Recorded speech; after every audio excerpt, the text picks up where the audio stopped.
Hi ಎಲ್ಲರಿಗೂ ನಮಸ್ಕಾರ. Welcome to my first vlog. ಮೊದಲಿಗೆ ಎಲ್ಲರಿಗೂ ಗೌರಿ ಗಣೇಶ ಹಬ್ಬದ ಆರ್ಥಿಕ ಶುಭಾಶಯಗಳು.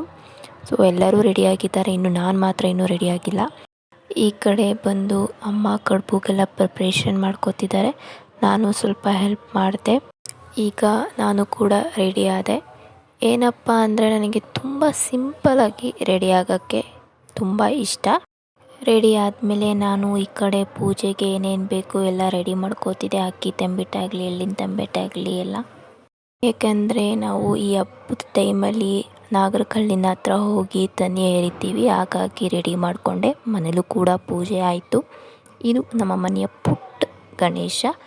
ನೈವೇದ್ಯಕ್ಕೆ ಕಡಲೆ ಉಸ್ಲಿ ಮಾಡಿದರು ಅಮ್ಮ.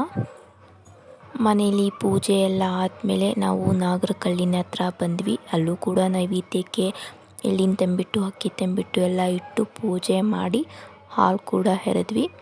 ಪೂಜೆ ಎಲ್ಲ ಆದಮೇಲೆ ನಾನು ಅಮ್ಮ ಅಲ್ಲೇ ಸ್ವಲ್ಪ ಹೊತ್ತು ಕೂತ್ಕೊಂಡ್ವಿ. ಆಮೇಲೆ ಹೊಟ್ಟೆ ತುಂಬ ಹಸಿವಾಗ್ತಿತ್ತು. ಮನೆಗೆ ಹೋಗಿ ಹಬ್ಬದ ಊಟ ತಿಂದೆ. ಯಾಕಂದರೆ ನಾವು ಪೂಜೆ ಆಗೋವರೆಗೂ ಕೂಡ ಏನೂ ತಿಂದಿರಲಿಲ್ಲ. ಹಾಗಾಗಿ ಇದು ಇವತ್ತಿನ ಫಸ್ಟ್ ವ್ಲಾಗ್. ಮತ್ತೊಮ್ಮೆ ಎಲ್ಲರಿಗೂ ಗೌರಿ ಗಣೇಶ ಹಬ್ಬದ ಆರ್ಥಿಕ ಶುಭಾಶಯಗಳು.